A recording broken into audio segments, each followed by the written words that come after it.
You cannot sleep. No matter what you try, it seems like nothing's working. We as a collective have all watched those videos that are titled How to Fall Asleep in 2 Minutes or something like that. But recently, my sleep schedule, yeah, it's been garbage. So I thought about it and I was like, what are some things that I did in the past, or maybe things that I could learn about that could possibly improve my sleep schedule? I did some Google searches. I asked people who actually have good sleep schedules. And now keep in mind that these may not work for everybody since everyone's different. So if you know all these, you'll have a variety of things you can do under your belt. Before I even step foot in my bed, the first thing I even think about doing is changing my environment. Why? Well, sometimes it's hot as fuck in my room. My pillow's warm, like it's just not good. So what I do is I turn the fan on so it's nice and cool in my room. I flip my pillow over so it's not warm. Obviously, I don't make my room too cold. I just do it just so it's at the right temperature. And I stop any light from being in my face at all. The most important thing I do is I shut my door, because the smallest noise will just end up waking me up. My room's got to be at a cool temperature. It's got to be completely dark and completely quiet. Some people sleep with their TV on, which personally I wouldn't recommend, but I mean, if it works for you, it works for you. When I did have my TV on in the past, I'd always wake up to some random bullshit like George Lopez, and it would happen like every single night. That's why I'm like, I'm just not doing that again. Now that my environment is at what I personally prefer, and on some nights I lie down and nothing, not even that works. So one thing that I've learned from those how to fall asleep in 2-minute videos was a technique where you just rapidly blink for like 30 seconds. Somebody walked in on me doing that. I don't know how I would explain that. Hey, it might be stupid, but it works. For me, at least. I don't know how, but whenever I do this, I fall asleep in at least like 15 minutes. And I looked up why this was the case. Thing is because it tires out your eye muscles. And it will also distract you from the fact that you can't sleep in that current moment. You're just focused on the blinking. Or you could do the opposite. You can close your eyes when you're lying there,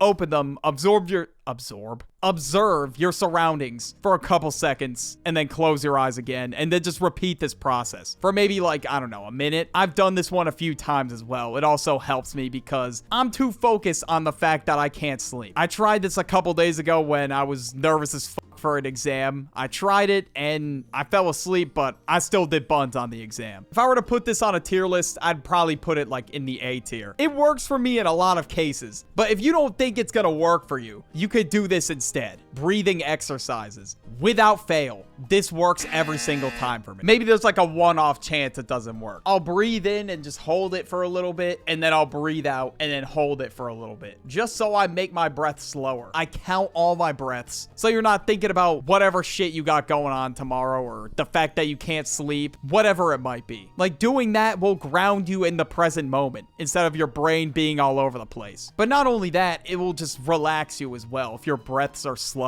But there's also more specific breathing methods. Like, I saw this one in a Sambuca short, but it was a 4-7-8 breathing method. So first you breathe in through your nose for 4 seconds. You hold your breath for 7 seconds, and then exhale for 8. This will help you feel more relaxed, and it will just slow down your overall heart rate. I'm gonna put this in the S tier because I feel like this works all the time for me. Because at least for me, breathing exercises have no misses. But next, we probably got the dumbest method in this video, but it still works sometimes. Counting sheep. This is like a cartoon-ass method or the oldest trick in the book-ass method, but sometimes the oldest trick in the playbook always works. Sometimes it will come in clutch when you need it most. It could really work for some people if you just sit there and visualize the sheep hopping over the fence, one at a time, at a very moderate pace. Okay, what the f is this video? I guess once again, this one is just taking your mind off the fact that you can't sleep, and your brain is now busy picturing what the sheep would look like and how you're counting them. But some people might find it boring to just sit there and count sheep, so obviously it's not gonna work for everybody. But the boring aspect of counting sheep, that kind of does help me fall asleep. But at the same time, your mind can wander away from it so fast because who the hell would want to just sit there and count sheep? Nobody. Look, I know Shaun the Sheep was a goated show and all, but I can't sit there and count sheep all day and put up a prayer that it even gives me a slight chance of falling asleep faster. So for that reason, I'm gonna put this one in C tier. Sometimes it works for me, sometimes my brain just gets bored. Or you could just visualize anything. A place where you're like, I guess, in your element or whatever the the hell people say. You could visualize yourself, I don't know, like LeBron dunking the ball, if you want to feel like you're the GOAT of basketball. Or maybe you could visualize yourself as Curry splashing a 3. Or just your ideal future in 10 years. Or a day on the beach, if that relaxes you. Whatever will help you take your mind off the fact that the clock is ticking and you're somehow not asleep yet. This one's a little bit better than the counting sheet method, but once again, it's not really gonna work for everybody though. It's definitely a lot less boring, but still, it's hard to get your brain to focus on that, especially when you've been doom scrolling all day. So I'll throw it in B tier, I guess. And for those of you watching this like right before bed,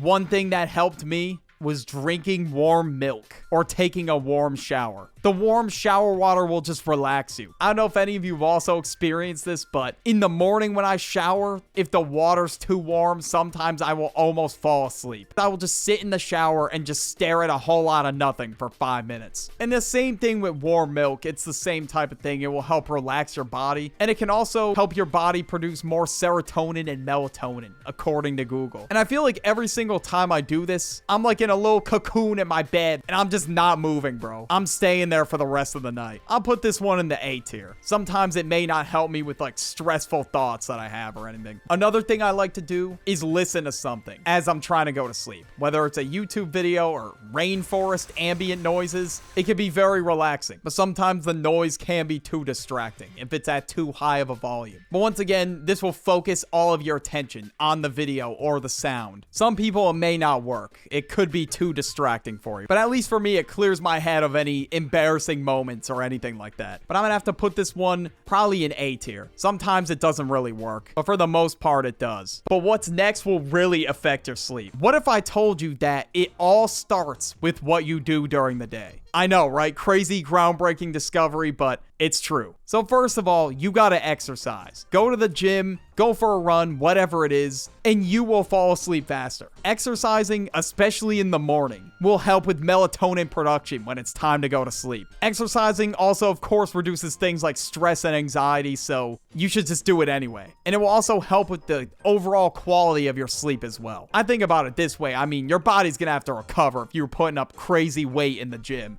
And this one, to me, is a given. Like, it's pretty obvious, but no caffeine or any other stimulating substances close to bedtime. I have caffeine every morning, but I do not drink caffeine like 12 hours before I have to go to sleep. Because when I have to go to sleep, I'll be all jittery. Or if you're like hitting a vape before bed, you're not gonna be able to go to sleep either. Because obviously your brain will get stimulated from the nicotine, so you'll be wide awake. Sunlight exposure, this one's definitely very important because it will affect your circadian rhythm. If you just sit in a dark room all day and don't go outside, how is your brain gonna know when it's time to go to sleep? Creating a bedtime routine. Whether it's you read an hour before bed, or you listen to relaxing music, whatever the case is, having a routine will help you fall asleep around the same time every night. I'm not gonna lie, I still struggle with this one. I cannot keep a consistent sleep schedule for the life of me. Avoid heavy meals close to your bedtime. This one will definitely have you lying awake at night because your stomach is working overtime, and your stomach works a lot better when you're digesting upright rather than lying down. I would experience a lot of acid reflux because I used to eat a lot before bed. A light snack is not gonna kill you, but bro, if you're eating a full course meal before bed, that's kind of crazy. Also, don't nap too close to bed. If you nap too close to bed, it's just gonna mess up your whole circadian rhythm, especially if your nap turns into a deep sleep. I wouldn't even nap for more than 30 minutes if you're going to nap because you'll just wake up and just feel super groggy. Limit your screen time. Now, don't get me wrong. I listen to videos all the time before I go to sleep, but I don't stare at my phone. There's definitely a huge difference there. And I also don't have my phone at max brightness to where it could flashbang me. My brightness is all the way down, and I have night mode on. So even if you do look at your phone for 1 second, it's not the end of the world. So if you like background noise when you fall asleep, it's a lot better to just listen to the video rather than having a TV blaring in your face or staring at your screen for a long period of time. So all the daytime shit, I'm gonna put it in S tier. Very important stuff. But yeah, sleep is very important, so don't pull all-nighters. And make sure you get a sufficient amount of sleep every night. So instead of watching another video, go to sleep. Or if it's daytime for you though, watch this video on the end screen.